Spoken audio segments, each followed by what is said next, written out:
శ్రీమాత్రే నమః. శివాయ గురవే నమః. సాహితీమిత్రుడు, సాంబశివ దయాపాత్రుడు, భక్తి సాధనం పత్రిక అధినేత పండరి రాధాకృష్ణమూర్తి నిర్వహణలో అంతర్జాల మాధ్యమంగా ప్రకటమవుతున్న ఈ ప్రవచన యజ్ఞానికి మిత్రులందరికీ ఇదే నా స్వాగతం. ఈ కార్యక్రమంలో శివానంద లహరిని గూర్చి యథామతిగా లఘు ప్రసంగం చేస్తున్నాను.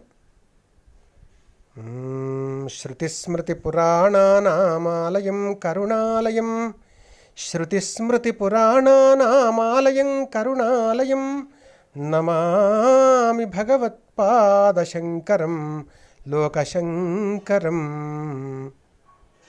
భారతీయ సనాతన ధర్మాన్ని నిలబెట్టడానికి ఈ నేలపై అవతరించిన శివస్వరూపమే ఆచార్య శంకర భగవత్పాదుల వారు. అందుకే శంకర సాక్షాత్ అన్నారు అభిజ్ఞులు. శంకర భగవత్పాదుల వారు ఎంతటి తాత్వికులో అంతటి సాత్వికులు, ఎంతటి మహావిద్వాంసులో అంతటి మహాకవులు, ఎంతటి దార్శనికులో అంతటి ధార్మికులు కూడా. అలాంటి ఆచార్య శంకరులు ఈ లోకానికి అందించిన సుశ్లోకమైన స్తోత్ర సాహిత్యంలో శివానంద లహరి ఒక అనర్ఘరత్నం. ఆదిశంకరులు శ్రీశైల క్షేత్రంలో శివానంద లహరి రచన చేసినట్టు విద్వాంసుల అభిప్రాయం. శ్రీశైల శిఖర ప్రాంతంలో ఈ రచన సాగింది కాబట్టే ఈ శివానంద లహరిలో శిఖరిణి, పుష్పితాగ్ర, వసంతతిలక, వసంతమాలిక మొదలైన వన సంబంధి వృత్తాలను శంకరులు ప్రయోగించారని విజ్ఞులు చెబుతూ ఉంటారు. ఈ లహరి నిండా భగవత్పాదుల వారి అంతరంగాన్ని ఆవిష్కరించే భవ్య భక్తి తరంగాలు ఒకవైపైతే, వారి కలం నుంచి చెంగలించిన కమనీయ కవితా తరంగాలు మరోవైపు సహృదయ హృదయాలను అలరిస్తాయి. భక్తి జ్ఞానానికి మూలం. భక్తియే ముక్తికి భుక్తికి కూడా మూలం. భగవంతుడు భక్తికి దాసుడవుతాడు. మనం అందంగా ఏర్పాటు చేసుకున్న పూజామందిరాన్నో, పూజకై మనము ఏర్చి కూర్చి తెచ్చిన రంగురంగుల పూలను, మనమిచ్చే మధుర నైవేద్యాన్నో పరమేశ్వరుడు పరిగణించడు. భగవంతుడు మన భక్తిని పరిగణిస్తాడు. అందుకే మోక్ష సాధన సామగ్ర్యాం భక్తిరేవ గరీయసి అన్నారు శంకరులు.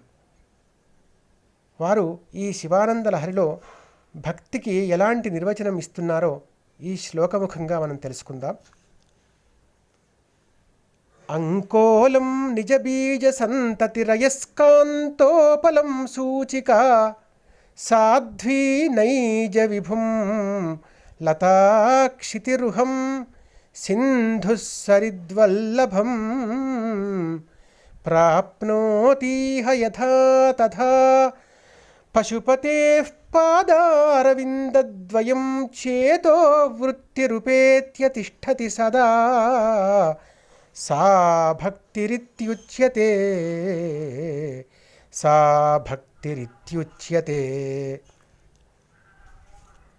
ప్రకృతిలో ఊడుగు చెట్టుకు ఒక ప్రత్యేకత ఉన్నది. నేలపై రాలిన ఊడుగు చెట్టు విత్తనాలన్నీ వాటంతటవే ఆ చెట్టు మొదలును అంటుకుంటాయి. సూది కదులుతూ పోయి గబగబా సూదంటు రాయిని అంటుకుంటుంది.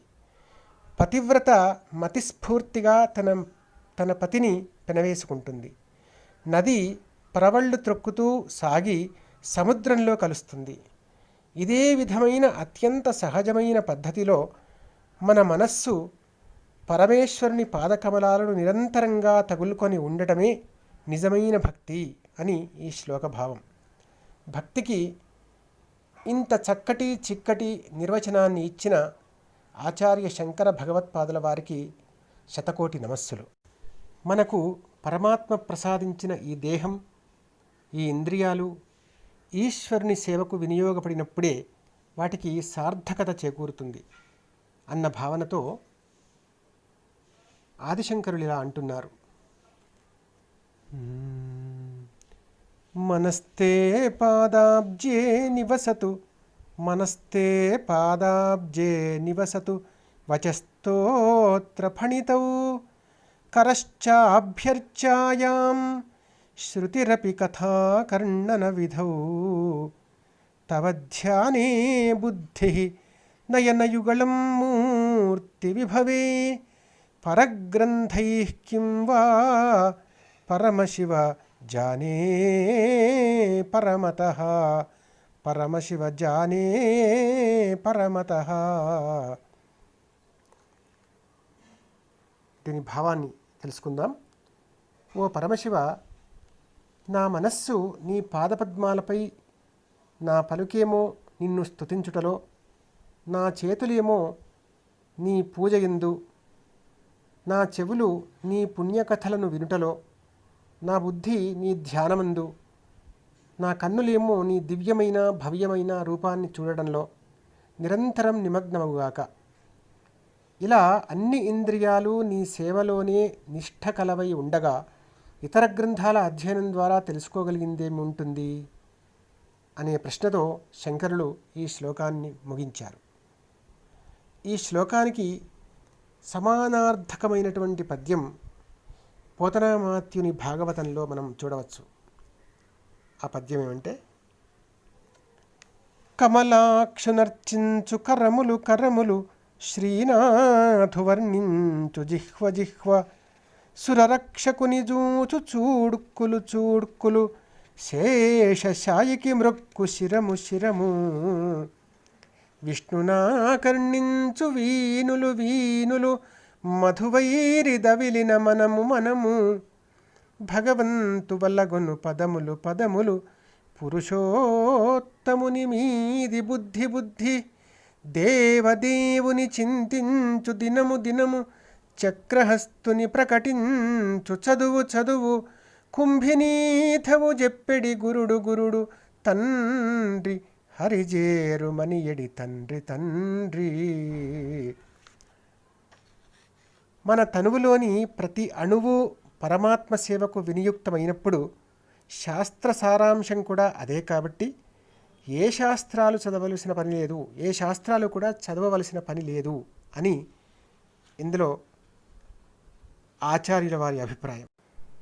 మన మనఃపుష్పాన్ని మహేశ్వరునికి అర్పిస్తే బయట లభించే పూలతో పూజించనవసరం లేదనే అభిప్రాయాన్ని ఈ శ్లోకం ద్వారా తెలియపరుస్తున్నారు ఆచార్యపాదులు. గభీరే కాసారే విశతి విజనే ఘోర విపినే గభీరే కాసారే విశతి విజనే ఘోర విపినే విశాలే శైలే చ భ్రమతి కుసుమార్ధం జడమతి విశాలే శైలే చ భ్రమతి కుసుమార్ధం జడమతి సమర్ప్యైకం చేతః సరసిజముమానాథ భవతే సుఖేనావస్థాతుం జన ఇహ న జానాతి కిమహో సుఖేనావస్థాతుం జన ఇహ న జానాతి కిమహో. ఈ శ్లోక భావం: ఓ ఉమాపతి, మందమతి అయిన మనిషి నీ పూజాపుష్పాల కోసం లోతైన సరస్సులలోనికి, దూరమైన ఘోరమైన వనాలకు, విశాలమైన ఎత్తైన కొండలపైకి వెళుతూ ఉంటాడు. కానీ తనలోనే ఉన్న మనస్సనే పువ్వును గుర్తిస్తులేడు అజ్ఞాని అయిన మనిషి. ఆ మనఃపుష్పాన్ని నీకర్పించి మనిషి మాన్యంగా, ధన్యంగా, మహనీయ సుఖాలతో జీవితం గడపవచ్చు గదా. అయ్యో, మనిషి ఎంత జ్ఞానశూన్యుడు అని వాపోయారు శంకరులు. మనస్సుమాన్ని సమర్పించి దేవుణ్ణి పూజించడం అనేది అంతర్ముఖ సమారాధనగా చెప్పబడుతుంది. అంతర్ముఖ సమారాధ్య బహిర్ముఖ సుదుర్లభ అని లలితా సహస్రి అంతర్ముఖారాధన ప్రశస్తిని తెలిపింది. చైతన్య కుసుమప్రియ అనే మరో అమ్మ నామం కూడా అంతర్ముఖ అర్చనను సూచిస్తున్నది. సగుణోపాసనలో పూజకు వెచ్చించే సమయం కన్నా పూజా సామగ్రిని సమకూర్చుకోవడం కోసం వెచ్చించే సమయమే ఎక్కువ.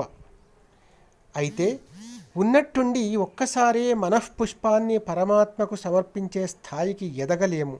కాబట్టి బయటి పుష్పాలతో పూజ చేస్తూ చేస్తూ మన మనస్సుమాన్ని అర్పించే పరిణతి భక్తుడు పొందాలి. మన మనస్సుమాన్ని అర్పించే పరిణతిని భక్తుడు పొందాలి. మనస్సు భగవదర్పితమైతే సంకల్ప వికల్పాత్మకమైన సంసారం అనేది ఉండదు. అప్పుడు మిగిలేది ఆనందమే అనేది ప్రస్తుత శ్లోక సారం.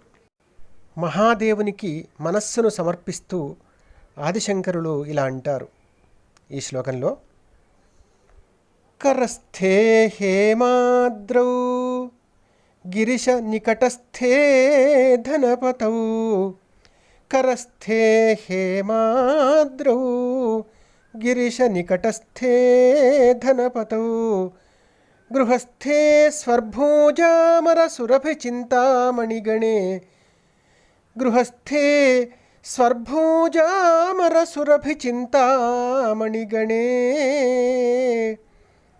శిరస్థే శీతాంశౌ చరణయుగళస్థే అఖిల శుభే, చరణయుగళస్థే అఖిల శుభే, కమర్థం దాస్యేహం భవతు భవదర్థం మమ మనః, భవతు భవదర్థం మమ మనః.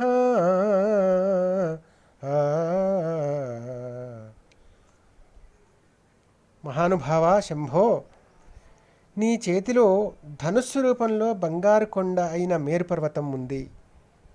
ధనపతి అయిన కుబేరుడు నీకు చెలికాడై చెంతనే సంచరిస్తూ ఉంటాడు. నీ నివాసంలోనే కల్పవృక్షం, కామధేనువు, చింతామణి ఉన్నాయి. నీ తలపై వెన్నెలరాజు వన్నెలలుకుతూ ఉంటాడు. నీ పాదాలు సకల శుభాస్పదాలై ఉన్నాయి. ఇలా అన్ని సంపదలు నీ దగ్గరనే ఉండగా నా మనస్సు తప్ప నీకు నేనే సంపదను ఇవ్వగలను అని మనస్సమర్పణ చేస్తూ మనందరికీ దివ్య సందేశాన్ని ఇచ్చారు శంకర భగవత్పాదుల వారు. బంధానికైనా మోక్షానికైనా కారణం మనస్సే. సుఖ దుఃఖాలు, శీతోష్ణాలు, జయాపజయాలు మొదలైన ద్వంద్వాలకు, అనేక సందేహాలకు, ఊగిసలాటలకు వేదిక మనస్సు. అందుకే ధూర్జటి మహాకవి ఇలా అన్నాడు: రోసి రోయదు కామినీ జనము తారుణ్యోరు సౌఖ్యములన్, రోసి రోయదు కామినీ జనము తారుణ్యోరు సౌఖ్యములన్, పాసీపాయదు పుత్రమిత్రజన సంపత్ప్రాప్తి, వాంఛాలతల్ కోసీ కోయదు నా మనంబకట, నీకున్ ప్రీతిగా సత్క్రియల్ చేసి చేయదు, దీని త్రుళ్ళను పవే శ్రీకాళహస్తీశ్వరా, శ్రీకాళహస్తీశ్వరా. ఈ పద్యంలో పాసీపాయదు, రోసీ రోయదు, కోసీ కోయదు, చేసి చేయదు అనేటువంటి ఒక చమత్కార పదవిన్యాసం ద్వారా మనస్సు యొక్క సంకల్ప వికల్పాత్మకమైన స్థితి స్పష్టంగా తెలియజేయబడింది. ఇలాంటి మనస్సును పరమేశ్వర పరం చేస్తే అసారమైన సంసారం మటుమాయమవుతుంది, కైవల్యం కైవసమవుతుంది. దివ్యమైన భవ్యమైన శివారాధన చేయడానికి తనకు దివ్యత్వం కావాలి అని కోరుకుంటున్నారు శంకరుల వారి శ్లోకంలో. వస్త్రోద్ధూత విధౌ సహస్రకరత, పుష్పార్చనే విష్ణుత, గంధే గంధవహాత్మత, అన్నపచనే బర్హిర్ముఖాధ్యక్షత, పాత్రే కాంచన గర్భతాస్తి మయి చేత్, బాలేందు చూడామణి, శుశ్రూషాంకరవాణి తే పశుపతే, స్వామిన్ త్రిలోకీ గురో స్వామిన్ త్రిలోకీ గురో. ఈ శ్లోక భావాన్ని పరిశీలిద్దాం. ఓ లోకేశ్వర శంకర, నీ నిత్య పూజలో భాగంగా నీ వస్త్రాలు శుభ్రపరచడానికి నాకు సహస్రకరత్వం అంటే సూర్యత్వం కావాలి అని కోరుకున్నారు శంకరులు. నిజమే, దిక్కులే శివునికి వస్త్రాలు కాబట్టి, ఆయన దిగంబరుడు కాబట్టి వాటిని ఉతకడానికి 2 చేతులు సరిపోవు. అందుకే 1000 చేతులు కావాలి అని ఒక అర్థ విశేషం. దిక్కుల్లోని మలినాలు సూర్యోదయంతో పటాపంచలవుతాయి కాబట్టి అలాంటి దివ్య తేజస్సుతో కూడిన సూర్యత్వం నాకు లభిస్తే నీ వస్త్రాలను శుభ్రం చేసే సేవలో నేను కృతకృత్యుడనవుతాను అని మరొక అర్థ విశేషం. ఓ పశుపతి శంకర, నీకు పుష్పార్చన చేసేందుకు నాకు విష్ణుత్వం కావాలి అంటున్నారు మరో వాక్యంలో శంకరుల వారు. ఎందుకంటే విష్ణుదేవుని పాదాలు కమలాలు, చేతులు కమలాలు, కన్నులు కమలాలు, ఆయన ముఖం కమలం, ఆయన నాభిలోనూ కమలం, ఆయన చేతిలోనూ కమలం ఉంటుంది. విశేషించి ఆయన వక్షస్థలంలో కమలాలయ అయిన లక్ష్మి కూడా ఉంది. ఇందువల్ల విష్ణుమూర్తి రూపం ఒక విరిసిన పద్మమే. కాబట్టి పుష్పార్చనకై విష్ణుత్వాన్ని కోరుకోవడంలో ఇంత సాభిప్రాయం ఉంది. మరొక అర్థకోణంలో విష్ణు పదానికి సర్వవ్యాపకుడని అర్థం. వ్యాప్నోతీతి విష్ణు అని. నేను సర్వవ్యాపకుడనైతే ఈ విశాల విశ్వంలోని విశేష పుష్పాలన్నీ తెచ్చి సమగ్ర పుష్పార్చన చేసి భేష్ అనిపించుకుంటాను అని అన్నారు శంకరులు. ఇదే పరంపరలో శివునికి గంధాన్ని సమర్పించడానికి తనకు వాయుత్వం కావాలి అన్నారు భగవత్పాదుల వారు. ఎందుకంటే వాయువునకు సుగంధాన్ని మోసుకొని రాగలిగే శక్తి ఉంటుంది. ఇట్లాగే ఆ ఈశ్వరునికి అన్నం వండి సమర్పించడానికి తనకు అగ్నిత్వం కావాలి అన్నారు. పాత్రను అర్పించుటకు హిరణ్య గర్భత్వాన్ని అంటే బ్రహ్మత్వాన్ని తనకు కావాలని అపేక్షించారు ఆచార్యపాదుల వారు. ఇలా సూర్యత్వము, విష్ణుత్వము, బ్రహ్మత్వము, అగ్నిత్వము ఇవన్నీ ఉంటే కానీ నీకు నేను పూజ చేయలేనని వారి అభిప్రాయం.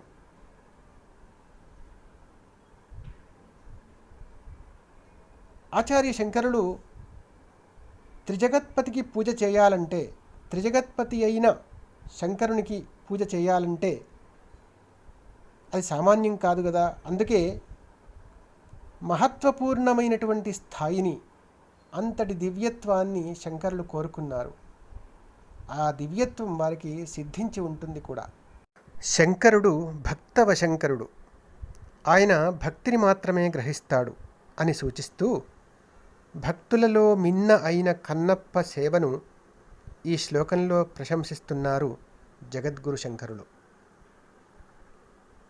మార్గావర్తిత పాదుకా పశుపతేరంగస్య కూర్చాయతే, మార్గావర్తిత పాదుకా పశుపతేరంగస్య కూర్చాయతే, గండూషాంబు నిషేచనం పురరిపోః దివ్యాభిషేకాయతే, గండూషాంబు నిషేచనం పురరిపోర్దివ్యాభిషేకాయతే, కించిద్భక్షిత మాంసశేషకబళం నవ్యోపహారాయతే, భక్తిః కిం న కరోత్యహో వనచరో భక్తావతంసాయతే.